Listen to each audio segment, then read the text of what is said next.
Hi friends, நம்ம வந்து polity syllabus wise classes பார்த்துட்ருக்கோம். அதில் வந்து நம்ம வந்து இன்றைக்கி என்ன பார்க்கலாம்னா, பாராளுமன்றம் பற்றி பார்க்கலாம். சரிங்களா? பாராளுமன்றத்தில் வந்து நம்ம என்னெல்லாம் பார்க்க போகிறோன்னா, பாராளுமன்றத்தில் வந்து மாநிலங்களவை மக்களவை எப்படி செயல்படுறாங்க, புதிய நாடாளுமன்ற கட்டிடம் எப்போ கட்டினாங்க, இப்போ கட்டின நாடாளுமன்ற கட்டிடம் எப்படிலாம் கட்டியிருக்காங்க, எல்லாமே நம்ம வந்து பார்க்கலாம். சரிங்களா? பாராளுமன்றம் வந்து நம்ம பார்ட் 1 பார்ட் 2 2 வீடியோவாக பார்க்கலாம்.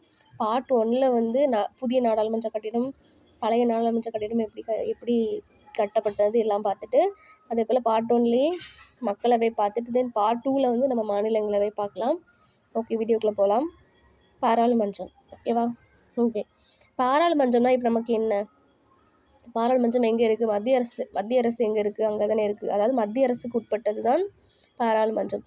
பாராளுமன்றத்தில் யாரெல்லாம் இருப்பாங்க? அதாவது இந்திய குடியரசுத் தலைவர் இருப்பாங்க, மக்களவை, மாநிலங்களவை. அப்போது விதி 79 என்ன சொல்லுதுன்னா, இந்திய குடியரசுத் தலைவர், மக்களவை, மாநிலங்களவை இந்த மூன்றும் சேர்ந்தது தான் வந்து பாராளுமன்றம் அப்படின்னு சொல்லி நம்மளுடைய விதி 79ல் கூறுறாங்க. சரிங்களா? அப்போ பாராளுமன்றம் பற்றி கூறக்கூடிய விதி என்னதுன்னா விதி 79. சரிங்களா? இப்போ பாராளுமன்றத்தை நம்ம நாடாளுமன்றம்னு சொல்லுவோம்.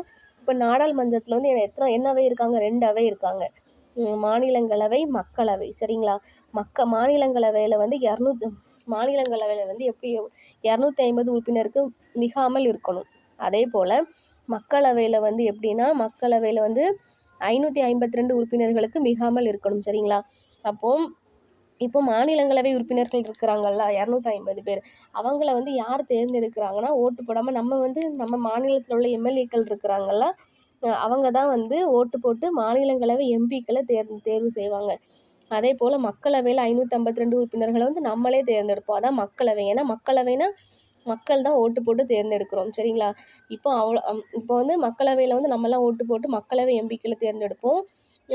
அவங்களில் ஒருத்தங்களை யார் வந்து அதிகமாக பெரும்பான்மை பெற்று வெற்றி பெற்றாங்களோ அந்த எம்பியை தான் அவங்க வந்து பிரதமராக வந்து அறிவிப்பாங்க. சரிங்களா? இப்போ இந்த 250 உறுப்பினர்களில் வந்து 12 நியமன உறுப்பினர்கள், அப்புறம் இந்த 250 வந்து 12 பேரை வந்து நியமன உறுப்பினர்கள், அதாவது நம்ம குடியரசுத் தலைவர் அவர்கள் நியமனம் பண்ணுவாங்க. கலை, இலக்கியம், அறிவியல், விளையாட்டு, சிறப்பு துறைகள்லாம் வந்து யார் வந்து நல்லா பண்ணியிருக்காங்களோ அவங்கள வந்து நம்ம குடியரசுத் தலைவர் அவர்கள் வந்து 12 நியமன உறுப்பினர்கள் அவங்க தான் தேர்ந்தெடுப்பாங்க. அதே போல் மற்ற ஒரு 238 உறுப்பினர்களை வந்து யாருன்னா, மாநில மற்றும் ஒன்றிய ஆளுகைக்கு உட்பட்ட பகுதிகளின் 238 பிரதிநிதிகளுக்கு மிகாமல் இருக்கணும். அப்போது நம்ம மாநிலங்கள் இருக்காங்களா, அனைத்து மாநிலங்களும் யூனியன் பிரதேசங்கள் இருக்காங்களா, அவங்களோட பகுதிகளில் உள்ள எம்எல்ஏக்களில் இருந்து 238 பேரை வந்து தேர்ந்தெடுப்பாங்க. அப்போது 250 பேரில் மிகாமல் இருக்கணும். அதில் 238 பேர் வந்து மாநில ஒன்றிய பகுதிகளில் இருந்து, 12 பேரை வர குடியரசுத் தலைவர் அவர்கள் வந்து கலை இலக்கியம், விளையாட்டு போன்ற பிரிவுகள்லாம் வந்து சிறந்து விளங்கியவர்களை வந்து குடியரசுத் தலைவர் வந்து டைரக்டாக நியமிப்பாங்க. அதே போல் மக்களவையில் வந்து 552 உறுப்பினர்கள் மிகாமல் இருக்கணும். சரிங்களா? அது எப்படி 552 பேர் எப்படி பிரிக்கிறாங்கன்னா, மாநிலங்களின் 530 பிரதிகளுக்கு மேல் மிகாமல் மற்றும் 2 ஆங்கிலோ இந்திய நியமன உறுப்பினர்களுக்கு மிகாமல். அப்போது எல்லா மாநிலங்கள்ல இருந்தும் ஒரு 530 பிரதிநிதிகள்ல இருந்து எடுக்கிறாங்க. 2 பேர் மட்டும் ஆங்கிலோ இந்தியன்ஸ், இவங்க வந்து நியமன உறுப்பினர்கள். சரிங்களா? அப்புறம் வந்து அதுக்கப்புறம் ஒன்றிய ஆளுகைக்குட்பட்ட பகுதிகளில் 20 உறுப்பினர்கள். ஒன்றிய மீன்ஸ் அதாவது யூனியன் பிரதேசங்கள் இருக்கிறாங்கல்ல, அவங்களுக்குள்ள இருந்து உறுப்பினர்கள் ஒரு 20 உறுப்பினர்கள் எடுக்கிறாங்க. எல்லா மாநிலங்கள்ல இருந்தும் 530 உறுப்பினர்கள் எடுக்கிறாங்க. ஒரு 2 பேர் வந்து ஆங்கிலோ இந்தியன்ஸ், அது வந்து நம்ம குடியரசுத் தலைவர் தான் நியமிப்பாங்க. சரிங்களா? இதான் இப்போ நம்ம ஓவராலாக மக்களவை, மாநிலங்களவை பார்த்துருக்கோம். சரிங்களா? அடுத்தது வந்து நாடாளுமன்ற கட்டிடம் பற்றி பார்க்கலாம். ஓகே, நாடாளுமன்ற கட்டிடம். ஃபஸ்ட்டு நாடாளுமன்ற கட்டிடம் வந்து நம்மளுக்கு இப்போ புது கட்டிடம் கட்டி இப்போ திறந்தாச்சு 2023லேயே. ஆனால் பழைய கட்டிடம் இருந்துச்சுங்களா, அதை வந்து வடிவமைத்தவர்கள் யாருன்னா எட்வின் லூட்டியன்ஸ், அப்புறம் வந்து ஹேபர்ட் பேக்கர், இவங்க 2 பேர் தான் அதை வடிவமைச்சிருப்பாங்க.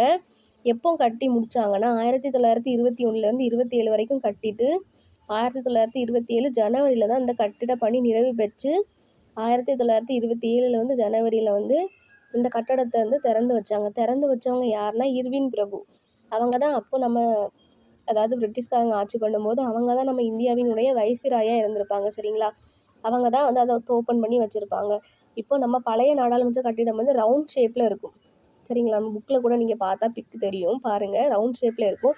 ஆனால் நமக்கு இப்போ புது கட்டிடம் கட்டியிருக்காங்க. அது வந்து எப்படி இருக்கும்னா நாடாளுமன்ற கட்டிடம் வந்து முக்கோண ஷேப்பில் இருக்கும் சரிங்களா.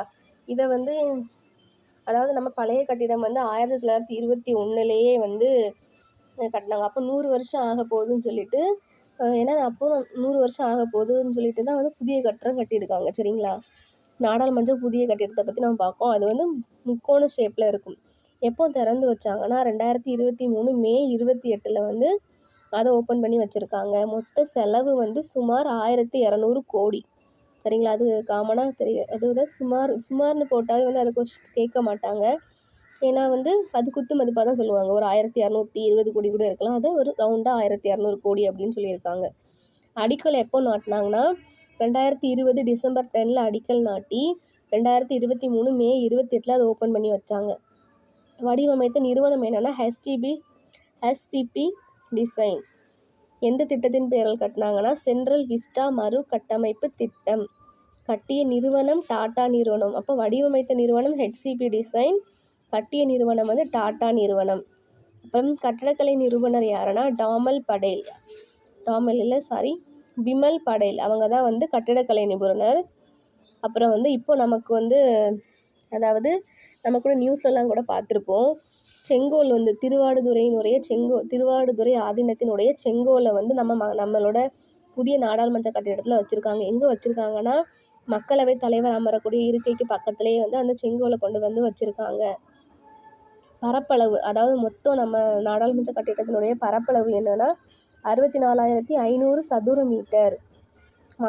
அப்புறம் மொத்த இருக்கைகள், அதாவது நம்ம நாடாளுமன்ற கட்டிடத்தில் மொத்த இருக்கைகள் எத்தனை இருக்குன்னா 1272 இருக்கைகள் இருக்குது. அதில் மக்களவையினுடைய இருக்கைகள் 888 இருக்கைகள் இருக்குது. அது வந்து மயில் ஷேப்பில் இருக்குது. அதே போல் மாநிலங்களவையினுடைய இருக்கைகள் வந்து 384. அது வந்து தாமரையினுடைய ஷேப்பில் வடிவமைச்சிருக்காங்க சரிங்களா. மொத்தம் 4 அடுக்கு கட்டிடம். ஷேப் வந்து முக்கோண வடிவம் சரிங்களா. அப்போ பழைய நாடாளுமன்ற கட்டிடம் வந்து எப்போ ஓப்பன் பண்ணாங்க 1927 ஜனவரியில். புதிய நாடாளுமன்ற கட்டிடம் வந்து 1923 மே 28. இது வந்து இப்போ உள்ளதுனால நமக்கு கண்டிப்பாக இதில் கொஸ்டின்ஸ் கேட்க வாய்ப்பு இருக்குது. நீங்கள் நல்லாவே பார்த்துக்கோங்க. அதே போல் பழைய நாடாளுமன்ற கட்டிடம் வந்து ரவுண்ட் ஷேப்பில் இருக்கும். புதிய நாடாளுமன்ற கட்டிடம் வந்து முக்கோண ஷேப்பில் இருக்குது சரிங்களா. தென் பாராளுமன்றத்தின் பெயர்கள். இப்போ நம்மளுடைய பாராளுமன்றம் இருக்குது. இப்போ நம்மளுடைய பாராளுமன்றம் வெறும் பாராளுமன்றம் சொல்ல முடியாது. அந்த பாராளுமன்றத்துக்கு ஒரு நேம் வச்சுருக்காங்க. அதே போல் எல்லா கண்ட்ரீஸுமே வந்து அவங்களுடைய பாராளுமன்றத்துக்கு ஒரு நேம் வச்சுருப்பாங்க சரிங்களா. இது வந்து நம்ம ஸ்கூல் புக்லேயும் இருக்குது. இதை நீங்கள் பார்த்துக்கோங்க. இது வந்து படித்து வச்சுக்கோங்க. இதுலேயும் மேக்ஸிமம் கண்டிப்பாக கொஸ்டின்ஸ் கேட்பாங்க. பாராளுமன்றத்தின் பெயர்கள். அதாவது ஆப்கானிஸ்தானில் பாராளுமன்றத்தின் எப்படி சொல்லி அழைக்கிறாங்கன்னா சோரான்னு சொல்லி அழைக்கிறாங்க. அதே போல் அர்ஜென்டினாவில் வந்து நேஷ்னல் காங்கிரஸ். ஆஸ்திரேலியாவில் வந்து ஃபெடரல் பாராளுமன்றம். தென் பிரிட்டனில் வந்து பாராளுமன்றம். கனடாவில் பாராளுமன்றம் தான் அழைக்கிறாங்க. கொலம்பியாவில் காங்கிரஸ். ஜெர்மனியில் வந்து பண்டேஸ்டாக். இந்தியாவில் வந்து சன்செட். அதாவது நம்ம இந்தியாவுக்கும் அமெரிக்காவுக்கும் நீங்கள் வந்து நல்லா படித்து வச்சுக்கோங்க. இந்தியாவுக்கு கண்டிப்பாக கேட்பாங்க. இந்தியாவுக்கு சன்செட், ஜப்பானுக்கு டயட், குவைத்தில் வந்து நேஷ்னல் சபை, நார்வே ஸ்டோட்டிங், அமெரிக்கா காங்கிரஸ், ஜிம்பாவே வந்து பாராளுமன்றம் சரிங்களா. அப்போ நம்ம இந்தியாவுக்கும் அமெரிக்காவுக்கும் இம்பார்ட்டன்ட். இந்தியாவுக்கு வந்து சன்செட், அமெரிக்காவுக்கு வந்து காங்கிரஸ் சரிங்களா. இப்போ நம்ம புதிய தென் பழைய நாடாளுமன்றத்தை பற்றி கட்டிடத்தை பற்றி நம்ம பார்த்துட்டோம். இனிமேல் நம்ம மக்களவை பற்றி பார்க்கலாம் சரிங்களா. மக்களவையில் வந்து எப்படி தேர்ந்தெடுக்கப்படுறாங்க, அதில் எவ்வளோ உறுப்பினர்கள் இருக்கணும், எல்லாமே நம்ம பார்க்கலாம். மக்களவை சரிங்களா. மக்களவைனாலே நீங்கள் ஞாபகம் வச்சுக்கோங்க.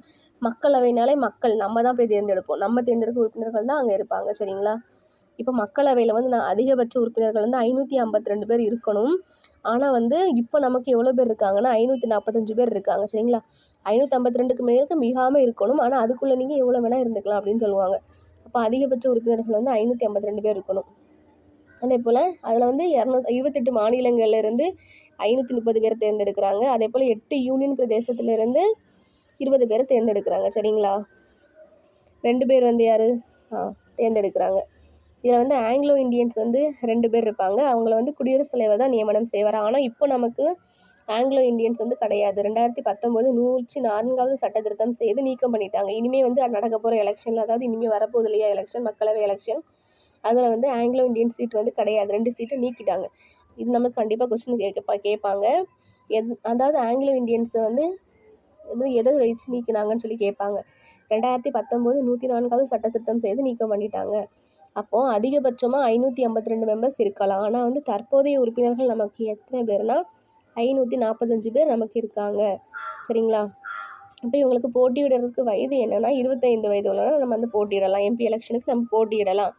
அதே போல் மக்களவைக்கு வந்து ஒவ்வொரு மாநிலத்திலிருந்தும் தொகுதிகள் பிரித்து கொடுப்பாங்க. இப்போ அந்த மாநிலத்தினுடைய மக்கள் தொகையை பொறுத்து, அதாவது ஒவ்வொரு மாநிலத்துக்கும் மக்கள் தொகையை பொறுத்து அவங்களுக்கு இந்த சீட்டு கொடுப்பாங்க. அதே போல் நம்ம மக்களவையிலே தமிழ்நாட்டிற்கு தொகுதி என்னென்னா 39 தொகுதி. சரிங்களா? ஏன்னா நம்ம தமிழ்நாட்டு மக்கள்லாம் வந்து தமிழ்நாட்டில் மக்கள் தொகை 8 கோடி கிட்டே இருக்குது. ஸோ மக்கள் தொகையை பொறுத்து வந்து நம்மளுக்கு 39ன்னு கொடுத்துருக்காங்க. இதே நம்மளுடைய நிறைய மாநிலங்களில் வந்து கம்மியான மக்கள் தொகை இருந்தால் கொஞ்சம் கம்மியான சீட்டு கொடுப்பாங்க. அதே போல் அதிகமாக மக்கள் தொகை இருந்தால் அதிகமாக சீட்டு கொடுப்பாங்க. அப்போ மக்களால் நேரடியாக தேர்வு செய்யப்படுகின்றனர். இது நமக்கு தெரிஞ்சது தானே.